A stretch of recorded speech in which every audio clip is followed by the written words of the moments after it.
Silverbird Studios. It's Today on STV.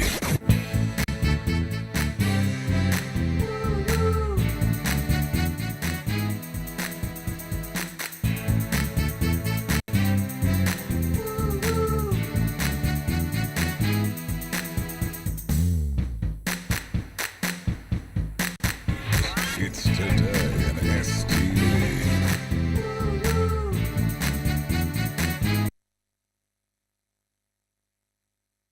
All right, welcome to John STV, this Thursday's edition. I'm glad to have you join us this morning again. Kickstarting your day on a great and bright note this morning. Welcome.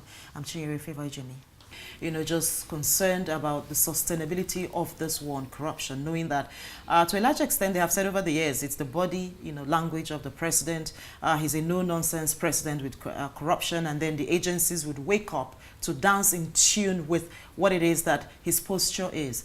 People have also asked that after President Buhari, what happens really with the fight against corruption? What are we lacking would be the next question to ask. We have the EFCC, ICPC, the court, and indeed all the channels and platforms to deal with the issue of corruption. But why is it that we haven't so far achieved the desired result? Desired result in this case would be, of course, convictions to say who has gone to jail for corruption. Next is a New Telegraph, and it comes again with statement credited to the Emir of Kano, Sanusi, saying Buhari will end up like Jonathan if, a quick quote from the Emir, if this government continues to behave like the last government behaved, because we are still at the point of diagnosis. If we can't tell what it is, then how do we even begin to think about curing what we haven't even diagnosed to be accurate or correct?